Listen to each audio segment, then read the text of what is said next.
Hi, Zach. Like, who would you say inspired you to become a coach? Good question. I had a lot of good coaches growing up. I don't know if anyone really, one particular person inspired me to be a coach. I had, multiple influences from, my dad coaching me as a young guy to, through eighth grade and then into my high school career.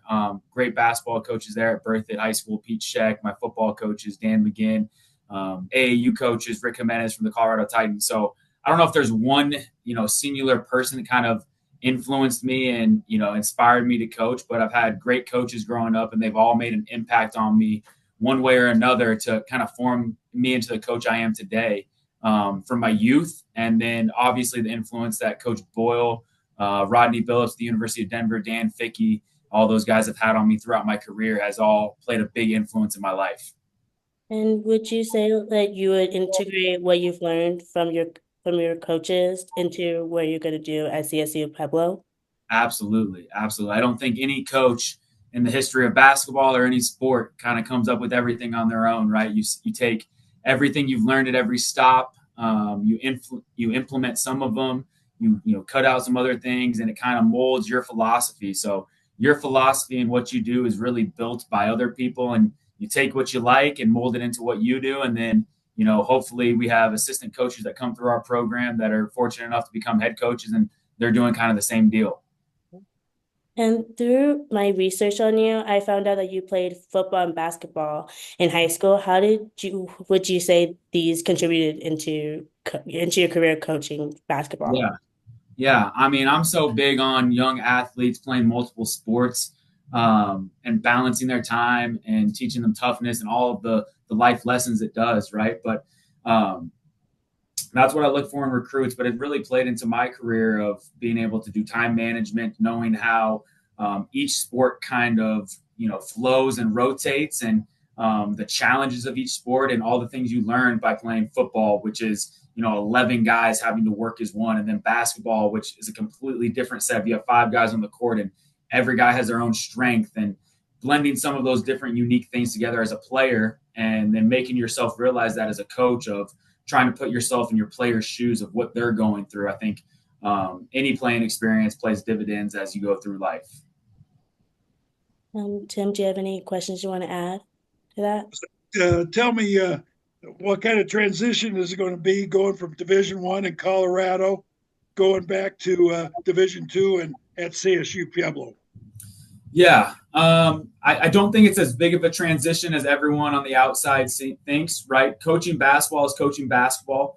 Obviously, from CU in the Big 12 to CSU Pueblo in the RMAC, there's different resources, but at the end of the day, you're there to influence kids, make a positive impact on them. So the mission is still the same. The work manpower may be a little bit different. It's going to be myself and a couple of assistants down at CSU Pueblo, but we're really looking forward to diving in, getting our hands dirty with our guys, and jumping in right away to everything that needs to get handled. I'm drinking from a fire hose right now. There's a lot of things going through your mind and everything that seems a little overwhelming, but taking it day by day and getting everything handled. What about Colorado? Obviously, you have Colorado roots growing up here. What's going to be the emphasis of your program in recruiting and moving forward now? Yeah, absolutely. I'm really proud, a proud Colorado native, love my Colorado roots, and where I'm from means a lot to me. So, the first thing that we're going to do is we're going to always be a recruit and develop program. We want to get high character kids to CSU Pueblo, part of Pac basketball, developing them both on and off the court.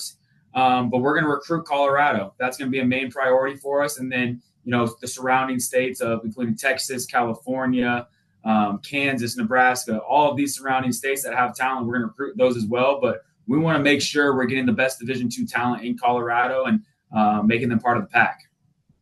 What do you think about the RMAC as you look at it as a conference? Obviously, this is your second day on the job. Have you looked at much film? What do you think about the RMAC? Yeah. As you said, I'm a Colorado guy, so I've always followed the RMAC closely. Have friends across the league, so following scores, everything, the last few seasons and watching multiple games. But the RMAC is one of the premier Division 2 basketball conferences in America. Historically, you have teams coming from the RMAC making Final Four, Elite Eight runs. So day in and day out in RMAC play, it's going to be a grind. It's going to be a test, and so many great coaches across the leagues recruiting, talented players from all over the country. But really, really excited to be a part of it. Looking forward to the competition, and it's going to be a battle every single night. And do you have a chance to talk to Trevor Baskin, who played for the Buffs this year, but played 4 years at Mesa? Yeah, I did. So I'm up in Boulder today, trying to tie up all the loose ends and set the CU staff on the right path with my departure. But Trevor came by the office, and he was so excited for me to have an opportunity in the RMAC. He's an RMAC guy through and through, even though he finished his last year here at CU. But he talked about how tough the league is and the grind of the road trips and the night in and night out having to be ready. But he's really, really excited for me, and I think we have a new CSU Pueblo fan in Trevor, even though he's a Mesa grad.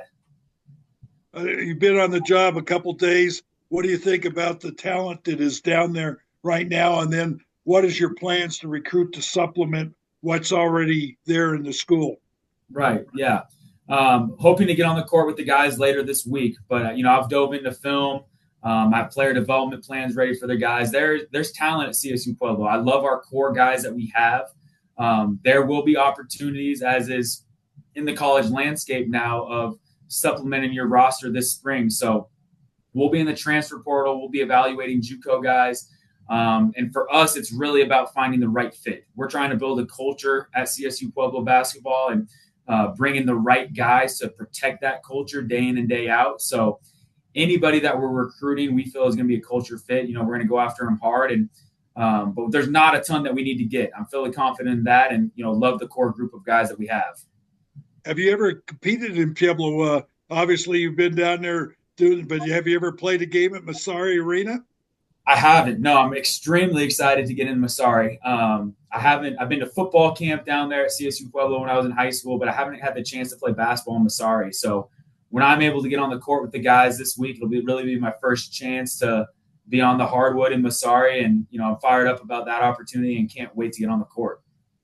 Coach Fickey, you coach with him at Belmont Abbey. Now he's at MSU Denver. Have you had a conversation with him? I have.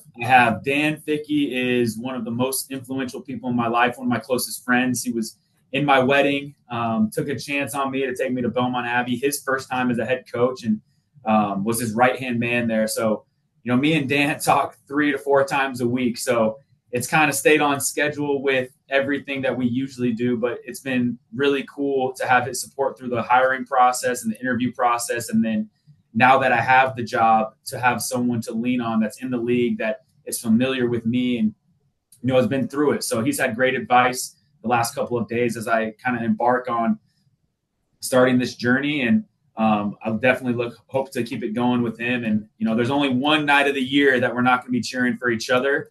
And that's, I believe it's February 19th when we visit Metro. Very good thing. Obviously, in the league, you got Prior Orser at Mines, Mike Dunlap, who's won 2 NCAA Division II schools. I mean, you've seen them play over the years. Are those the teams you shoot at, along with Regis and MSU Denver, since they were among the top teams in the league? Yeah, I mean, like I said, the talent across the RMAC is unbelievable, and the coaching prowess of the Prior Orsers, the Mike Dunlaps, the Dan Fickeys, and then the young talent. Kenny Tripp has done an unbelievable job at Adams State the last couple of years. So, yeah, you definitely want a gun for the Mesas and the Mines and the Metros and the Fort Lewises that have had recent success. But you're really prepping for day in and day out. There's not going to be an easy night in the RMAC. Every night is going to be a battle, and the other team across from you is going to be well prepared and well coached. So you got to make sure your guys are up to the task and know what you're trying to do. Coach, what's going to be your philosophy? Are you going to be a defensive minded, offensive minded, or where's the whole philosophy go? What do you build on? Yeah, it's been ingrained in me since I was 17 years old and growing up in the CU program that defense and rebounding wins. And that is something I believe to my core. So the core of our program is going to be defense and rebounding. We're going to defend and rebound at an extremely high level. I believe if you defend and rebound every night, you're going to have every chance to win. We're going to go on road trips. We're going to have tough nights offensively where, the ball's just not going to go in the hole. But if we rebound and defend those nights, we're going to be able to compete night in and night out with, the top teams in the RMAC and the top teams in Division II. Zach, probably the biggest question that all the people have, you've never coached a game except in the tournament. So what do you say to folks like that? Because, people always say you got to hire an experienced coach. What do you say at that? Yeah. I would say that Todd Golden, who just won the national championship, needed a chance. He was a first-time head coach at one point. I'd say Tad Boyle was a first-time head coach at one point, and all of those guys needed someone to believe in them and take a chance on them. And I'm so grateful to Dr. Plinsky at CSU Pueblo for believing in me and taking a chance on me. And I don't know everything. I never am going to know everything, but I'm a quick learner, and I have a companion and mentor group around me that I can lean on for everything that I don't know. So I'm ready to, jump 2 feet in to learn, to get better, and really pour into these guys. How do you go to recruit? What are the positive aspects that you see in the program? Obviously, you've only been down there a couple of days. You've probably met with a lot of folks. So what are the selling points? Yeah, the first selling point is the unbelievable facilities we have at CSU Pueblo. Masari Arena, campus, the athletic facilities, the weight room is top notch for Division II. So we have everything that a player, a recruit needs to come to campus and get better. You can achieve all of your dreams at CSUP, and we have the infrastructure for you there. I'd say that's number one. The second thing is really selling the education piece at CSUP, getting a great education, whether it's through the Hassan, School of Business or another major on campus, having a top-notch education under your belt, and really the family and loyalty aspect of Pueblo. I think Pueblo is a sleeping giant in the RMAC because of the support that they have behind the program. I think we can get it rolling with the community, get it rolling with people in town, and make these guys who are going to pour it out every night on the court, make them feel appreciated and know that the town of Pueblo and really the state of Colorado is behind them. I think this is probably one of the rarities, but you and Tommy Johnson, the women's coach, worked together at DU, right? We did, yes. And all this stuff. What has Tommy told you about the program so far? Yeah, Tommy's had nothing but good things to say. Tommy and I have stayed in touch since our time at DU. I followed along with his program, and the recruiting battles he's won and some of the tough games he's lost, but that's part of being friends and being a coach and kind of going through it together. But he's had great advice for me coming in as a first-time head coach and coming into CSU Pueblo about different ways to navigate around campus, navigate recruiting, navigate the athletic department, and just great insights so far. So I'm excited to sit down and talk more hoops with them and, really have a partnership of both men's and women's PAC basketball. What else do you feel you got 4 months before people get on campus, 6 months until you play your first game. So what's the plan now? Yeah, you're talking to me, right? I'm 48 hours into it, so the world is still spinning really fast. The main priorities we have right now are, one, continue to meet with all of our guys individually. I met with the team yesterday, sat down with 4 guys individually. I'll finish up those individual meetings the rest of the week. We'll have our first individual workouts of the spring this week. And then it'll really be continuing to pour into these guys to start building our culture with these core guys that are returning and making sure they finish the semester strong. That's the apparent first part right now. And then, as the next couple days go on, and it's really already started, the last 48 hours is hitting the recruiting trail hard, finding and identifying future PAC basketball players that have high character, that fit our program's need of what we're looking for, and making sure we get the right pieces around our core guys that are coming back. You're married, and what does your wife think about going to Pueblo? She could not be more excited. I am very, very fortunate. My wife, Hallie Ruebesam, and I met 5 years ago now in Charlotte, North Carolina. So long ways from home. She grew up in Charleston, South Carolina. So she's made across the country move with me back to CU and has been through it all with me. And now, she's very, very excited that we get to move down 2 hours and not back to North Carolina, 23 hours away, and kind of pursue the dream. And she's a coach herself. So she's fired up about getting to know our guys, being around, being another person that they can lean on and go to for advice through all of the ups and downs. Okay, Maria Joan, do you have any other questions? I do. So you met your wife when you were working for like coaching for the Crusaders then, is that I correct? did. Yep. So she's from Charleston, South Carolina, and she had lived in Charlotte for eight years or so. And Okay. so I met her when I lived in Charlotte and we're coaching for Beaumont Abbey. Yep. And do you know what are your short-term and long-term goals for the program? Yeah. Short-term goals, as I sit here 48 hours in, is to get everything going and get all the processes in place and get our guys here, get them set up for next year, get to the summertime where we really have time to build and plan and all the things going forward. Long-term goals, I mean, CSU Pueblo basketball should be competing in the RMAC championships every year, right? We need to be making the RMAC tournament. That's going to be a goal of ours right off the bat. And as we continue to build our culture and get the right guys in here, be competing for RMAC championships and being relevant on the national stage. As you get to the national tournament, it's a game of chances and game of matchups and injuries. So giving ourselves a shot to get there and then seeing what happens as we are. And how would you intake and bring into that motivation for your team? Yeah. I'm big on, I think there's motivation all around us. Like a lot of motivation can come from us as coaches and players and our interactions, but you also have all of these clips from great athletes and great coaches around. So I'm big on anything that I see on, Twitter, on YouTube, on TV, an email, an article, that's going to get sent to our group text to where our guys can read it and absorb that material to benefit them. And from your experience within the CU community, how do you integrate what you've learned to the alumni and the fans at CSU Pueblo? Yeah. Good question. How do I integrate it in? I think the first thing is just have to be yourself, right?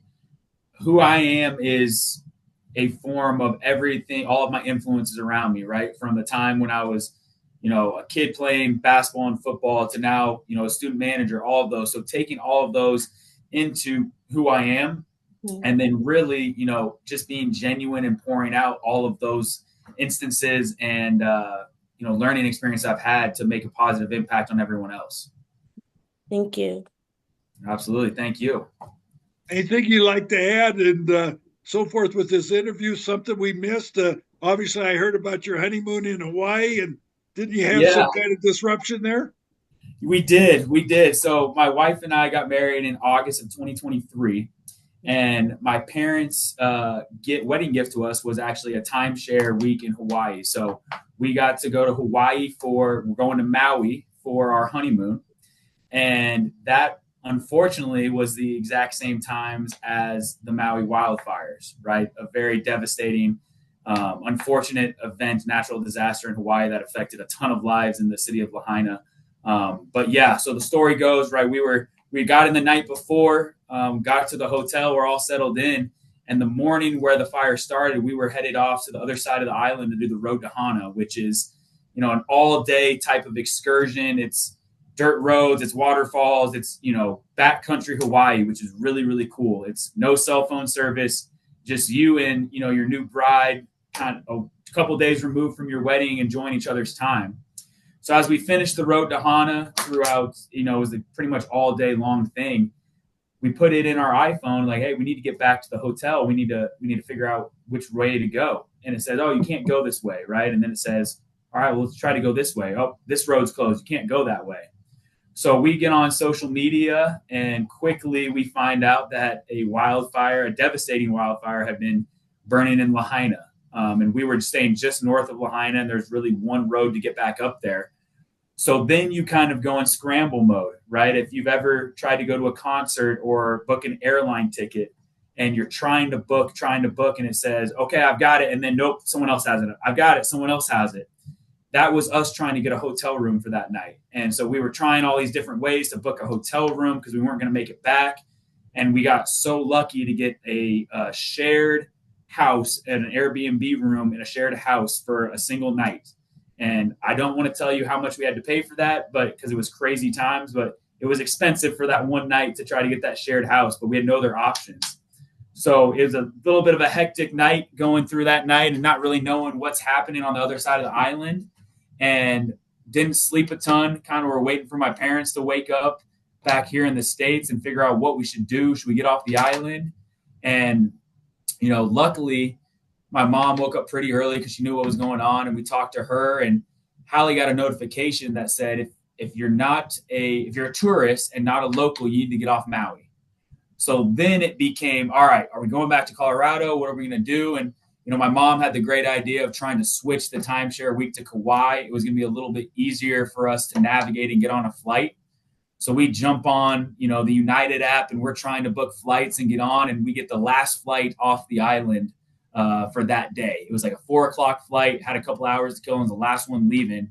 So we made it to Kauai. My mom was able to switch the timeshare week to a different island, and it was a crazy, crazy couple of days. But once we got to Kauai, we were very, very lucky, very fortunate, and enjoyed our time. The unfortunate part is we didn't have any of our luggage or anything. We literally had a duffel bag of swimsuits that we had taken to the road to Hana and the clothes on our back. But we were together and got some clothes on Kauai and had a good 4 or 5 days for the rest of the trip. But it was a crazy, crazy experience. Unfortunate, for the people of Hawaii, very devastating, and very happy to see how Lahaina is starting to rebuild now.